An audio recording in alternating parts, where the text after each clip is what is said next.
ఖగోళ విజ్ఞానంలో ఈరోజు మనం క్లీన్ ఎయిర్ టర్బులెన్స్ గురించి తెలుసుకున్నాం. ఎందుకు కావాల్సి వస్తుందంటే ఈ మధ్య మనం గమనించి ఉంటాం, లండన్ నుంచి సింగపూర్ వస్తున్న విమానం టర్బులెన్స్ అంటే గాలి సుడుల్లో ఇరుక్కుపోయింది. అది పైకి కిందకి ఊగడం వలన ఒకరు చనిపోవడం, ఒక 50 మందికి పైగా దెబ్బలు తగలడం ప్రమాదం జరిగింది. విమానాలు అయితే పడిపోలేదు. ఇలా జరిగినాయి చాలా చోట్ల. ఆస్ట్రేలియాలో ఎక్కువ టర్బులెన్స్ ఉంటుంది.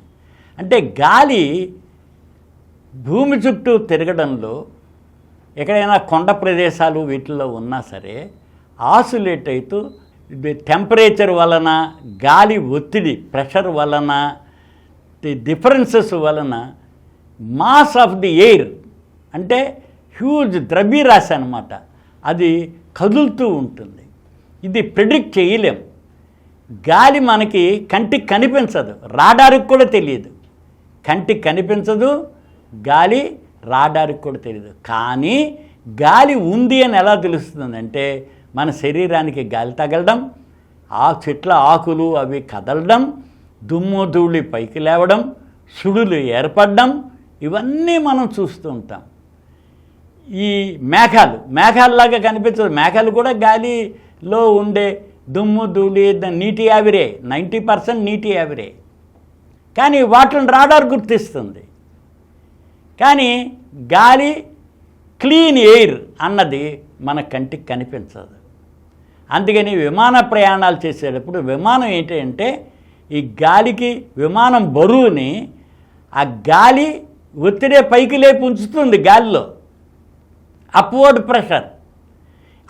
ప్రెషర్కి ఏంటంటే గాలి ఒత్తిడి మీదే ఆధారపడి ఉంది. అందుకని ఇది గాలి వీస్తున్నప్పుడు టెంపరేచర్ డిఫరెన్స్ వలన, దాంతో ప్రెషర్ డిఫరెన్స్ వలన, మాస్ ఆఫ్ ది ఎయిర్ అంటే డెన్సర్గా ఉందా లేకపోతే పల్చగా ఉందా మీద ఆధారపడింది. ఇదంతా ఏంటంటే గ్రౌండ్ రిపోర్ట్ వలన ఏ ప్రదేశాల్లో ఎక్కడెక్కడ ఎలా జరుగుతోంది అని తెలుస్తుంది. అందుకని విమాన పైలట్లు ఎవరైతే విమానాన్ని నడుపుతూ ఉంటారో వాళ్ళు క్షణం తెలుసుకుంటూ ఉంటారు. గ్రౌండ్ మీద నుంచి అబ్జర్వ్ చేసిన గాలి ఎటువైపు వీస్తుంది, దాని డెన్సిటీ ఎంత ఉంది, అక్కడ వెళ్ళబోయే చోట టెంపరేచర్ ఎంత ఉంది, దానివలన ఎయిర్ ఎటు మూవ్ అవుతుంది, ఎంత huge mass of air move అవుతోంది, ఈ టర్బులెన్స్కి తెలుస్తుంది అన్నమాట. సాధారణంగా మనం విమానాల్లో ప్రయాణం చేసేటప్పుడు ఇవి తెలుస్తూ ఉంటుంది. విమానం యొక్క బరువుని, బెలూన్ యొక్క బరువును కూడా అది గాలి ఒత్తిడే పైకి లేపి ఉంచుతుంది. అందుకని మన ఇంజిన్లు ఏం చేస్తాయి అంటే విమానం బరువుని బ్యాలెన్స్ చేస్తూ పైకి నడుపుతూ ఉంటాయి. ఇవి మనం చూసినట్లయితే సాధారణంగా 7,000 నుంచి 12,000 మీటర్ల హైట్లో ఉంటాయి, లేకపోతే 23,000 నుంచి 32,000 అడుగులు ఎత్తు. అందుకని విమానాలన్నీ 7 కిలోమీటర్ల నుంచి 12 కిలోమీటర్ల ఎత్తులోనే ఎగురుతూ ఉంటాయి. ఎందుకని అవి కింద 5 కిలోమీటర్ ఎత్తులో ఈ మేఘాలు ఇవన్నీ ఉండి గాలి ఒత్తిడి, దాంతో భూమిని ఆనుకుని ఉన్న ఉష్ణోగ్రతల్లో తేడా, ఇవి నిత్యం టర్బులెన్స్ జరుగుతూ ఉంటుంది. అందుకని విమానాలన్నీ ఆ పైకి వెళ్ళి 7 మైళ్ళ ఎత్తు నుంచి 7 కిలోమీటర్ల ఎత్తు నుంచి 12 కిలోమీటర్ల ఎత్తులో వెళుతుంటాయి. ఈ వచ్చేటప్పుడు కూడా జరుగుతూ ఉంటుంది. అలాగే కొండ శిఖరాలు ఉన్నాయనుకోండి, అవి మీకు గాలి వేసేటప్పుడు ఆసిలేట్ అవుతూ ఉంటుంది. అంటే ఒక సెన్సాయిడల్ మోషన్ లాగా అది ఒక వేవ్ మోషన్లో ఎయిర్ వెళుతూ ఉంటుంది. ఇవన్నీ మనకి రాడార్కి కనిపించవు. క్లీన్ ఎయిర్ టర్బులెన్స్ అంటారన్నమాట. అందుకని ఈ ఎయిర్ మాస్ మూవ్ అయ్యేదే విడతలుగా పల్చగాను, మందంగాను, దాంతో డెన్సర్గాను, లైట్గాను వెళుతూ ఉంటాయి.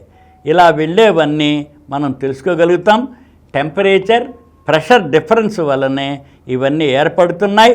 దాని తర్వాత ఈ కొండ శిఖరాలు, వాటిల్లో ఎయిర్ క్రాఫ్ట్ అన్నది, ఎందుకంటే గాలిలో ప్రయాణం చేస్తూ ఉంటాయి కాబట్టి, గాలిలో ప్రయాణాలు కాబట్టి మనకి ఈ క్లీన్ ఎయిర్ టర్బులెన్స్ అన్నది క్షణం క్షణం తెలుసుకోవాల్సిన అవసరం ఉంది. ఈ పైలట్స్ వాళ్ళు ప్రయాణం చేసేప్పుడు ప్రపంచం అంతా తిరిగేటప్పుడు ఎప్పటికప్పుడే గ్రౌండ్ రిపోర్ట్ చేసుకుని సాధారణంగా ఒక 50 మైళ్ళు దూరం 15 మైళ్ళు దగ్గరగా ఇంకా వచ్చింది అంటే పక్కకి తిరిగి వెళ్ళిపోతూ ఉంటారు. అందుకని కింద గ్రౌండ్ కంట్రోల్ కూడా చాలా ఎక్కువ. రెండో సాధారణంగా మన ఎయిర్ క్రాఫ్ట్స్ అవి కూడా పైలట్స్ కూడా ఈ టర్బులెన్స్కి ఎయిర్ టర్బులెన్స్కి క్లీన్ ఎయిర్ టర్బులెన్స్లకి వాళ్ళంతా శిక్షణ పొందుంటారు.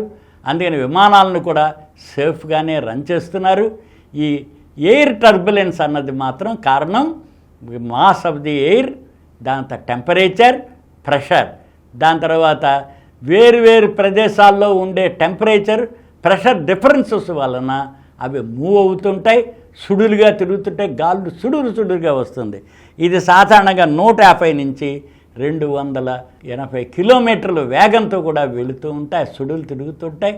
అందుకని ఎప్పుడైనా ఇలాంటివి ఏర్పడినట్లయితే వాటిని తప్పించుకు వెళ్ళడం కూడా చాలా ముఖ్యం. అందుకని ఎయిర్ టర్బులెన్స్ అన్నది ఈ రకంగా జరుగుతుంది.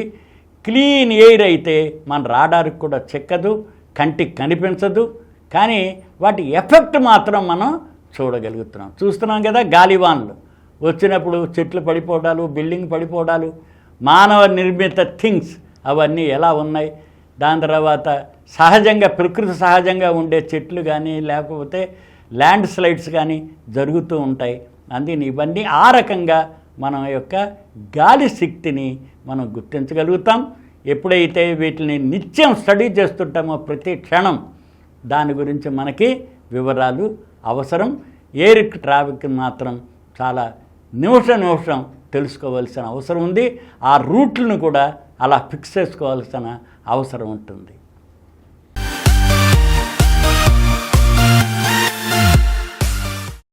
ఈ కార్యక్రమం మీకు ఎంతో నచ్చింది కదా.